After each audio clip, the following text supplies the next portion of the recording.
من نهاية لرجل يستحقها. فألسنة الخلق أقلام الحق. ما قرأت ما كتب عنه اليوم إلا وكله فيه مدح. لذلك اختار الله تبارك وتعالى له هذه النهاية في شهر الكرامة، شهر الرحمة والمغفرة، وشهر العتق من النار. فهنيئا للأستاذ عبد العليم المهداوي ذهابه إلى خير مذهوب إليه، ذهابه إلى الله تبارك وتعالى في أعظم أيام الله، في شهر رمضان المبارك الذي هو هدية الله إلى أمة سيدنا محمد صلى الله عليه وسلم. ومن يحقر هدية الله لا يستحق أن يكون عبدا لله. يعني ايه؟ ما تصلوا على سيدنا النبي؟ لا تصلي بقى وتسمعني. اللهم صل وسلم وبارك عليك يا حبيبي يا رسول الله. من يحقر هدية الله لا يستحق أن يكون عبدا لله. سيدنا النبي صلوا عليه قاعد مع الصحابة بيحكي لهم في سير السابقين، فحكى لهم أن رجلا من بني إسرائيل حمل السلاح وجاهد في سبيل الله 1000 شهر. ما تصلوا على سيدنا النبي. جاهد في سبيل الله 1000 شهر. فالصحابة قالوا له ومن منا يطيق ذلك يا رسول الله؟ من فينا اللي يقدر يحارب 1000 شهر؟ ده احنا ما بنعيشهمش. فالنبي صلى الله عليه وسلم أدارها في رأسه، فعلم أن أمته قصيرة الأعمار قليلة الأعمال، فرفع يده إلى الله وقال يا رب أمتي قصيرة الأعمار قليلة الأعمال، أسألك البركة لأمتي. ما هو الناس اللي قبلنا كان الواحد فيهم بيعيش 1000 سنة. ربنا قال يا عم مجاهد على سيدنا نوح فلبث فيهم 1000 سنة إلا 50 عام. ده 1000 سنة إلا 50 عام دول يا أبو سويلم اللي هم فترة الدعوة. طب عاش قد إيه بقى قبل ما يبقى نبي؟ يعني عاش أكتر من 1000 سنة. إنما أعمارنا احنا أعمار أمتي ما بين 60 إلى 70، وأقلهم من يعبر هذه المنطقة بقليل. اللي بيعدي يا حاج ثابت، اللي بيعدي سن 60 سنة ورقوا في المرور. الرخصة بتتجدد سنة بسنة، يا تتسحب يا تتجدد، على أي تلكيكة هتعدي. ولازم 60. لا ما حدش عارف. وما تدري نفس ماذا تكسب غدا، وما تدري نفس بأي أرض تموت. ما تعرفش. اللي عامل كونتراته مع ربنا انه هيعيش 50 ولا 30 ولا 40 يطلعه. ممكن تتموت وانت لسه في بطن امك، تموت بعد ما تتولد بيوم. عشان كده بادروا بالتوبة لأن الموت يأتي بغتة. ما تصلوا على سيدنا النبي. قال له يا رب أمتي قصيرة الأعمار قليلة الأعمال، أسألك البركة لأمتي. صلوا على سيدنا النبي. ربنا قال له ايه يا أستاذ عبودة؟ قال له يا رسول الله أمتك أمة مرحومة. مرحومة. احنا مرحومين بان احنا أمة سيدنا النبي صلى الله عليه وسلم، خير أمة أخرجت للناس. أنتم في نعمة لأنكم من أمة محمد صلى الله عليه وسلم. قال له يا محمد أمتك أمة مرحومة، وعزتي وجلالي لأعطينك حتى ترضى. هديك لما تقول بس. فسيدنا النبي قال له ايه؟ قال له وعزتك وجلالك لا أرضى وواحد من أمتي في النار. بشرى. بس الأمة دي يا أستاذ محمود يا هاشم، الأمة دي يراد بها معنيين. أمة اسمها أمة الدعوة وأمة اسمها أمة الإجابة. أمة الدعوة فيها ترانش بتاع أمريكا وفيها النتن وفيها كل البلاوي المتلتلة، دول أمة الدعوة. كل نبي يبعث إلى قومه خاصة، أما هو صلى الله عليه وسلم قال أما أنا فبعثت إلى الناس كافة. دي أمة الدعوة. إنما أمة الإجابة اللي سيدنا النبي يقصدها وواحد من أمته في النار، اللي هم قالوا سمعنا سمعنا وأطعنا. سمعنا وأطعنا، سمعنا وأطعنا. صلوا بنصلي، صوموا بنصوم، اعملوا بنعمل. يجدك الله حيث أمرك. سمعنا في الضحى ولسوف تعطى، فسر سماعنا ذاك العطاء. وحاشا يا رسول الله ترضى وفينا من يعذب أو يساء. خلقت مبرأ من كل عيب، كأنك قد خلقت كما تشاء. فأجمل منك لم تر قط عيني، وأفضل منك لم تلد النساء. وصلوا عليه يا عم، صلوا عليه يا عم. فسيدنا النبي قال له قال له وعزتي وجلالي لأعطينك شهرا من أدى فيه نافلة كمن أدى فريضة فيما سواه.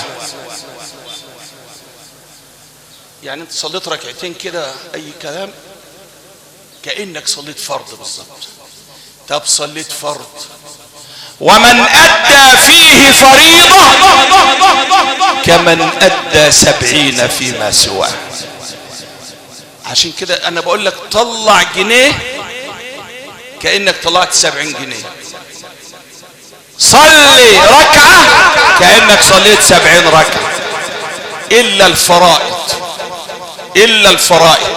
الفرائض بقى الفرض ب70 لو أنت صليته في البيت، إنما لو صليت الفرض في جماعة تضرب 70 في كام؟ في 27. مش الجماعة تفضل عن صلاة الفرض بإيه؟ نضرب 70 في 27، يبقى الفرض في رمضان يساوي، محدش ضربها، 1890 فرض. يا أستاذ محمود يا برغوتي، الفرض في رمضان في الجماعة يساوي 1890 فرض. طب لو انت صليت رمضان كله في جماعة يبقى كأنك صليت 1890 شهر. طب هي ليلة القدر خير من ايه؟ من 1000 شهر. طب ما انت عليك تبقى من اهل ليلة القدر، بس تصوم صح كمان مع الصلاة. يعني تصلي جماعة وتصوم صح. تصوم صح انا قلتها هنا في جامع الاشراف تقريبا الجمعة اللي فاتت، نقولها تاني كلما كرر يحلو. نصوم صح ازاي؟ انت عندك في جسم حاجة اسمها الجوارح. الجوارح يعني ايه؟ يعني في حاجات في جسمك الغلطة منهم يا استاذ وليد تجرحك تعورك، عشان كده بيسموهم الجوارح. الجوارح دول كام؟ 7.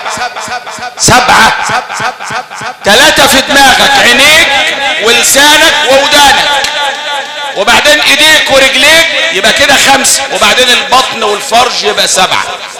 ال7 دول لازم يصوموا في رمضان. لو صمت تاخد 7 من 7 ناجح. انما بقى لو قلت عن كده، يعني انت قمت بايدك كده مشيت شغلت رجليك اهو، فتحت التلفزيون لقيت الفيلم شغال واحدة بترقص، وقعدت تمل في عينيك بقى وتسمع في ودانك وتزغزغ، 5 6 جوارح اشتغلوا. يبقى اخر النهار انت واخد 1 من 7 او 2 من 7. ساقط ولا ناجح؟ لو سألنا الأستاذ عبد العليم رحمة الله عليه يقول لك ساقط، لأن الطالب عشان ينجح لازم ياخد فوق 50%. وهو بيعلمه في المدرسة كده عشان ينجح ياخد فوق الايه؟ فوق 50%. طيب انت ضيعت 7-8 الجوارح كل اللي عندك باظت.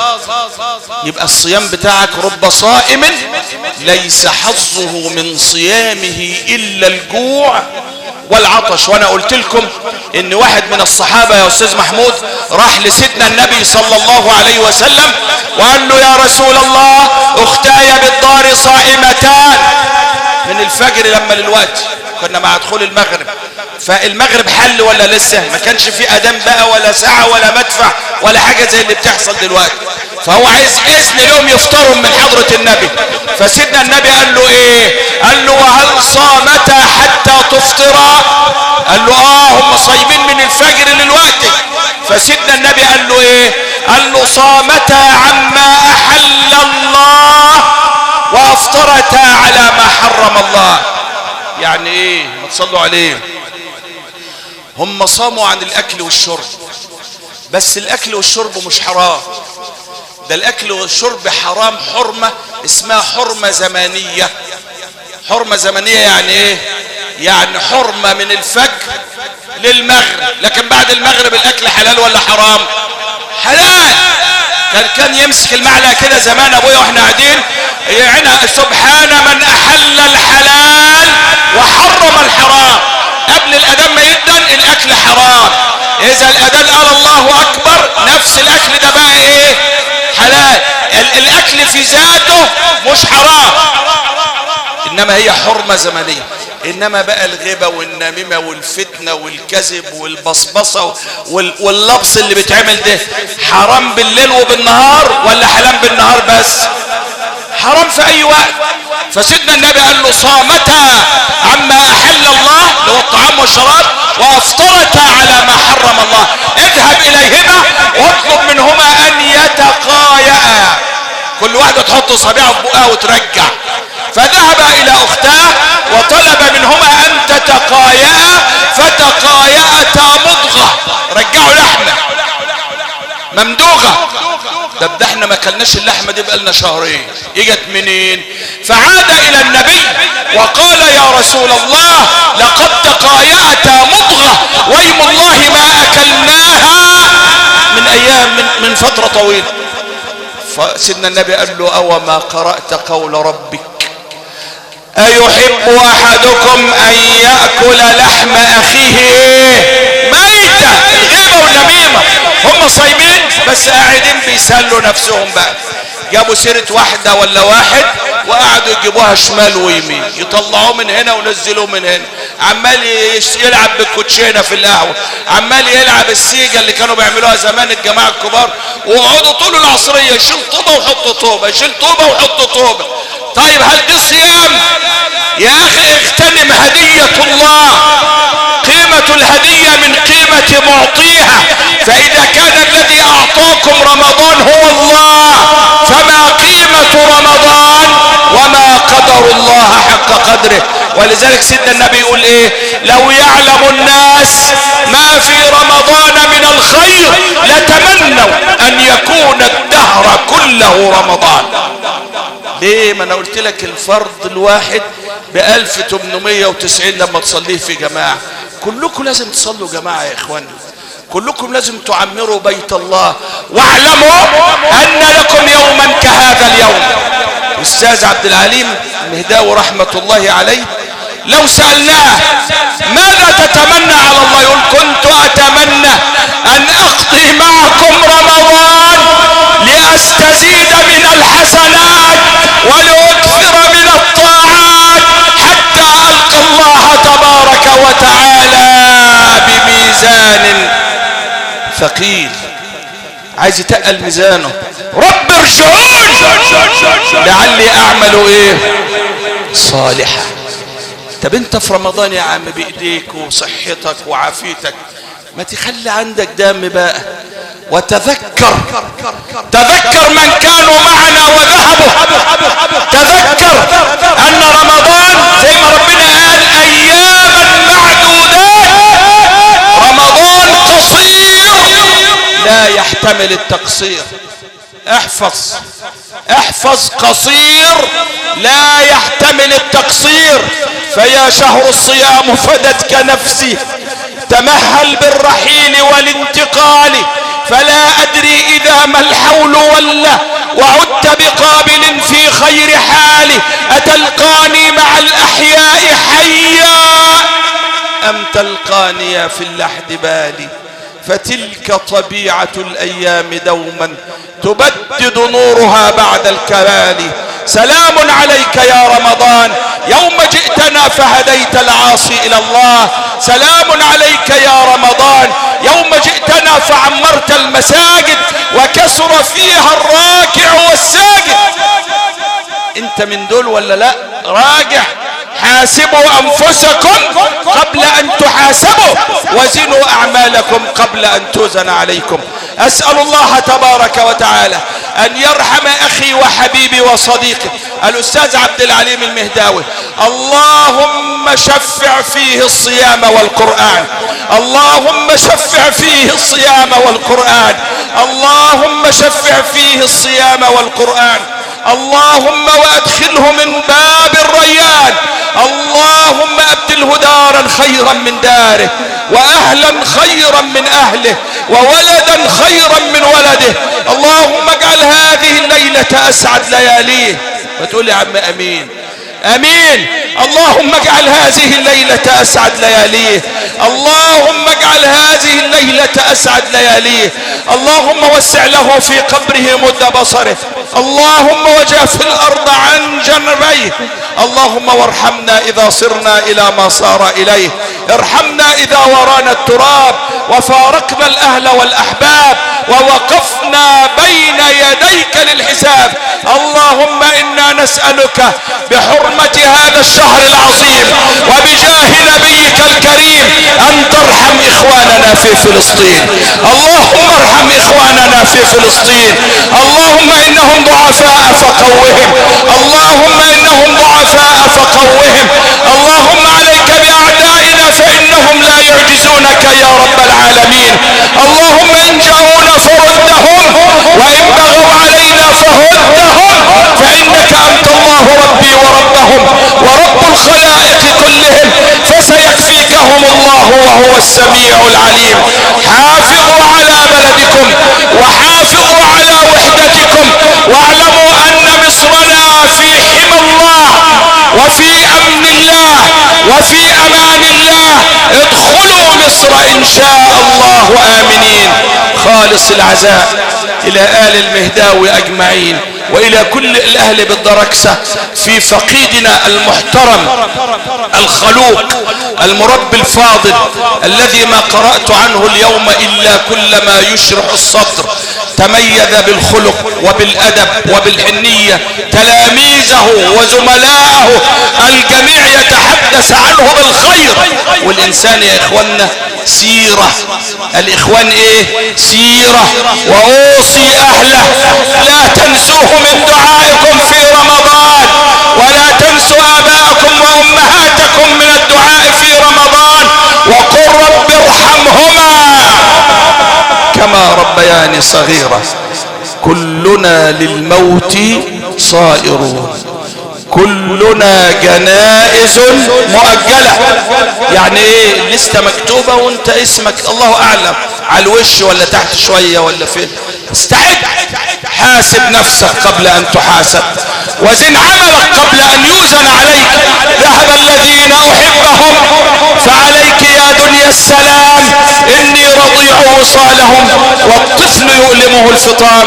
بالاصالة عن نفسي ونيابة عن اهلي بمنشاط عاصم الى اهلي بالدركسة، اسأل الله تبارك وتعالى لكم جميعا ان تعودوا سالمين غانمين. ومن موقف المعزى اربط على ايديكم جميعا سائلا الله تبارك وتعالى لكم بكل خطوة سلامة، وسلام الله عليكم ورحمته وبركاته.